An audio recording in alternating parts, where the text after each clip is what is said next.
বার্সাকে জরিমানা করা হয়েছে ভক্তদের আচরণবিধি ভাঙার জন্য। তাই ন্যু ক্যাম্পে অ্যানিমেশন স্পেসে ফ্যানরা থাকতে পারবেন না।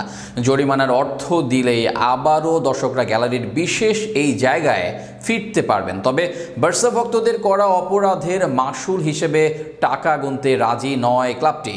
ক্লাব রাজি না থাকলেও ভক্তদের ফেরাতে সেই অর্থ নিজের পকেট থেকে দিতে চায় রাফিনিয়া। বার্সার ও তার সমর্থকদের প্রতি রাফিনিয়ার এমন ভালোবাসা ও উদারতা নিয়ে বাকি গল্প থাকছে প্রতিবেদনে। বার্সেলোনার ফুটবল ইতিহাসে অনেক কিংবদন্তি খেলোয়াড় এসেছেন, যারা শুধু মাঠেই নয় ক্লাবের সমর্থকদের মনেও জায়গা করে নিয়েছেন। ব্রাজিলিয়ান উইঙ্গার রাফিনিয়া সেই তালিকায় নিজের নাম লেখাতে যাচ্ছেন, তবে সেটা ভিন্ন এক কারণে।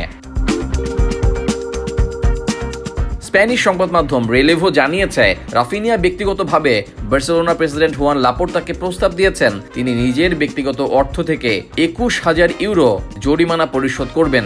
উদ্দেশ্য ন্যু ক্যাম্পের স্টেডিয়ামের অ্যানিমেশন স্পেস বা সমর্থকদের বিশেষ গ্যালারিতে ফিরিয়ে আনা।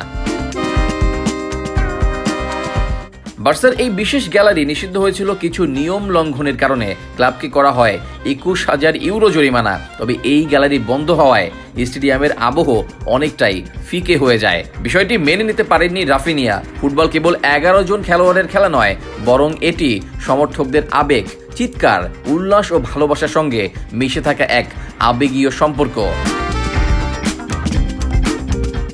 যখন ক্লাব আর্থিকভাবে সমস্যায় থাকে তখন সাধারণত খেলোয়াড়েরা এসব বিষয়ে মাথা ঘামান না, কিন্তু রাফিনিয়া নিজে এগিয়ে এসে সমর্থকদের পাশে দাঁড়ানোর যে দৃষ্টান্ত স্থাপন করলেন তা সত্যিই প্রশংসার দাবিদার। রাফিনিয়ার এমন উদারতার খবর ছড়িয়ে পড়তেই সামাজিক যোগাযোগ মাধ্যমে বার্সেলোনা সমর্থকদের মধ্যে শুরু হয়েছে তুমুল আলোচনা। অনেকে তার প্রশংসা করছেন, কেউ কেউ বলছেন এমন খেলোয়াড়ই ক্লাবের আসল সম্পদ। কেউ আবার মেসি ও পুয়েলের উদাহরণ টেনে এনে বলেছেন বার্সেলোনার সত্যিকারের ডিএনএ রয়েছে রাফিনিয়ার মধ্যে।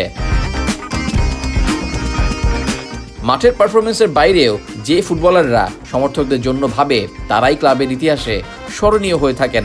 রাফিনিয়ার এই উদারতা কি ক্লাব কর্তৃপক্ষের সিদ্ধান্তে পরিবর্তন আনতে পারবে সেটা সময়ই বলে দেবে। তবে একটা জিনিস তো নিশ্চিত, বার্সেলোনার সমর্থকরা এই ব্রাজিলিয়ান তারকাকে আরও গভীরভাবে ভালোবাসতে শুরু করেছেন।